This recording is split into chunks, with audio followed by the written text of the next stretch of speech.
Welcome to the Blue Cafe. We offer stories of infidelity, betrayal, and redemption. Please like and subscribe. Cheers. Now, on to today's story. Should I change therapists? Therapy.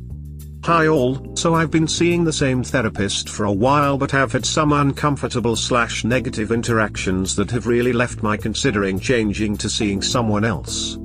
I'm on birth control for PCOS. I brought this up but not as an area of concern. In fact, I stated my BC works well and my symptoms are well managed. She suggested on multiple occasions I go off BC or consider seeing a naturopath. I restated that I felt the BC worked well for me. She kept bringing it up, then suggested my BC might be causing my anxiety, when again it's always worked well for me, long before my anxiety began. Due to my anxiety becoming worse, I'm on Lexapro. I've been on it for 2 months now. Overall it's working well. I did find that due to one of the side effects being that it caused a heavier period, unfortunately my mood did become very dysregulated during my period and I had a 3-day depressive episode. This only lasted during my period and I went back to feeling very stable. After sharing this, she said that the meds I'm on aren't for anxiety because it's an SSRI, so my doctor must have diagnosed me with depression. I explained no, I only discussed anxiety with my doctor and that is what he prescribed. She then suggested my doctor was incompetent and gave me the wrong medication, and suggested further that perhaps I have depression. She assessed me when I started seeing her, finding that I had anxiety, not depression. She's also not trained to give advice regarding medication, so I found it all concerning. She often goes off on tangents talking about herself during sessions. It often feels like she's making assumptions or has already come up with her own conclusion and will continue to try to steer me to see her opinion versus letting me process on my own. She forgets things we've discussed in previous sessions. When she continued questioning my medications, I finally got upset and said I felt really invalidated because the meds have been working for me overall and I didn't want to be pushed on the matter.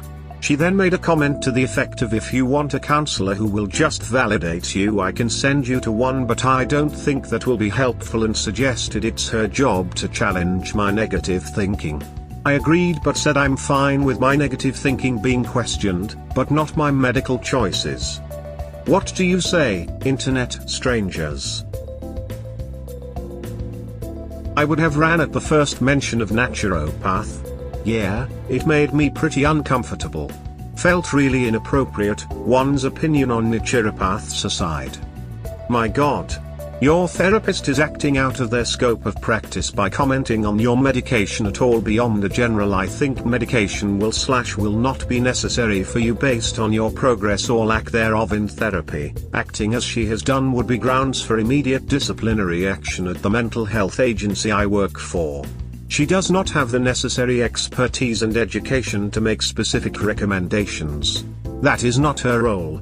Stating that SSRIs, the first line of treatment, aren't used for anxiety treatment and that your doctor is the incompetent one is laughable.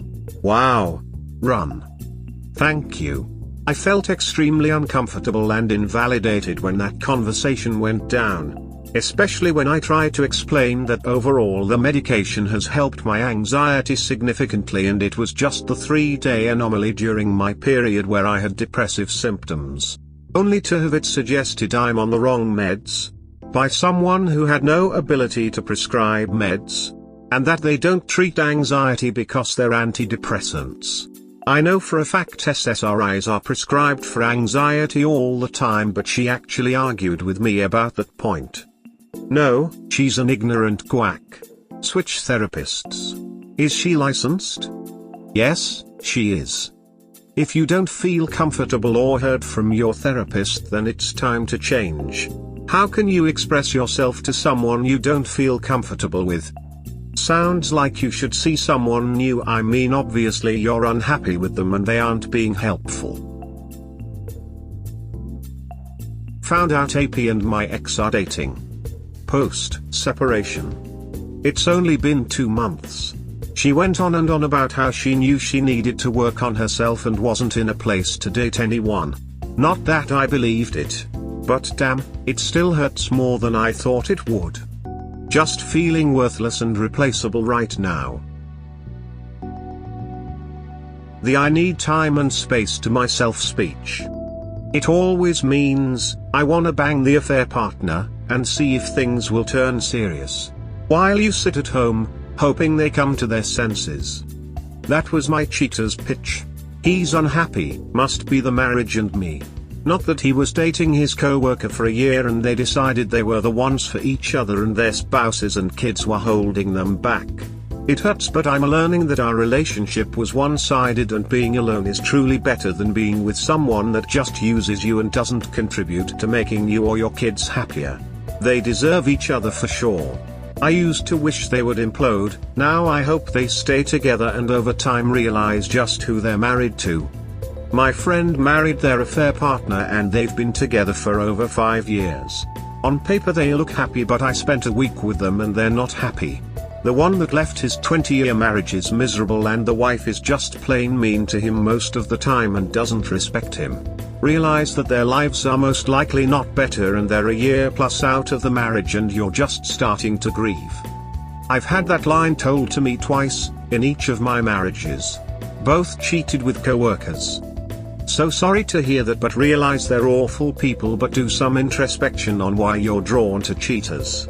Are you caught up in their love bombing? Are you trying to make them better people and you see the good when everyone else sees the bad? Not everyone is a cheater and you've had some rotten luck for sure. I'm hoping you find the one for you, but in the meantime love for yourself and get the most you can out of your life. So sorry to hear that, but realize they're awful people, but do some introspection on why you're drawn to cheaters. Are you caught up in their love bombing? Are you trying to make them better people and you see the good when everyone else sees the bad? Not everyone is a cheater and you've had some rotten luck for sure. I'm hoping you find the one for you, but in the meantime love for yourself and get the most you can out of your life. I've done a lot of soul searching the last couple years. The love bombing was definitely part of it. Both played the victim really well too when we first met up, and I bought it all. Victim how? Like their exes were crazy and they were struggling with personal things and a bunch of other BS to get you to feel sorry for them so they could manipulate you? Because that's how I got duped by a lying, cheating scumbag alcoholic. He was so smooth at THR, beginning with his love bombing and victim mentality. Played on my empathy and used his charm. Pretty much yes. Substitute she for he and you just told my story. Yeah, I can see that. I'm not surprised honestly, yet it still feels like a bunch to the guy. Having a hard time remembering ex. Post-separation hi all. So I'm now 4 months post-separation. All in all I'm doing really well, better than I thought I would be. However, one thing that has really struck me is this: when I try to remember what it was like having my ex-WS around, I almost can't. We lived together for 4 years, and yet I can't conjure up the memory of her ever having been around. I can't really remember her face, her voice. This doesn't bother me, in a way it's nice. But it seems a bit odd. Has anyone else experienced this? Is it perhaps a trauma response? Maybe trauma-based. Our mind tend to repress certain memories that bring pain. Do you remember any vacation with your ex or any family gathering with your ex? Though fine now, repressing might not be the best thing because in time memories can creep back. Maybe talk to a therapist to know what will be the best approach, or if it is fine like this. Here most probably won't find the answer you are looking for. Yes, I can remember details of vacations, interactions etc. if I think about it. I just don't feel a loss of her presence, I guess. I was planning to talk to my therapist about it, don't want it to resurface later by any means. Guy thought I was the only one. I dated mine for 5 almost 6 years and we've been broken up for about a year, and I can't remember what it was like to cuddle with him, or laugh together. I can hardly remember most of our relationship in the day-to-day aspect. I was thinking about this the other day. It's cool to know I'm not the only one. It's kind of bizarre, right? Also glad to hear it's not just me. This happens with death too. I struggled to remember my father's face mere months after he passed away.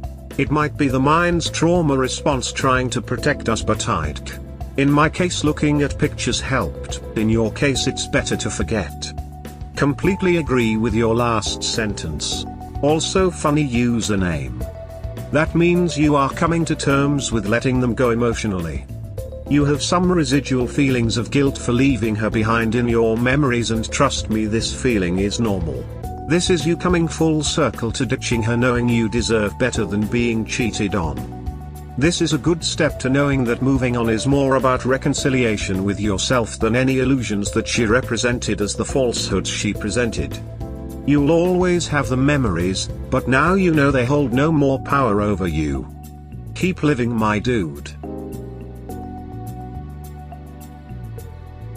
We hope you have enjoyed today's episode. Please comment, like and subscribe. Cheers. Have a wonderful day or night, wherever you are.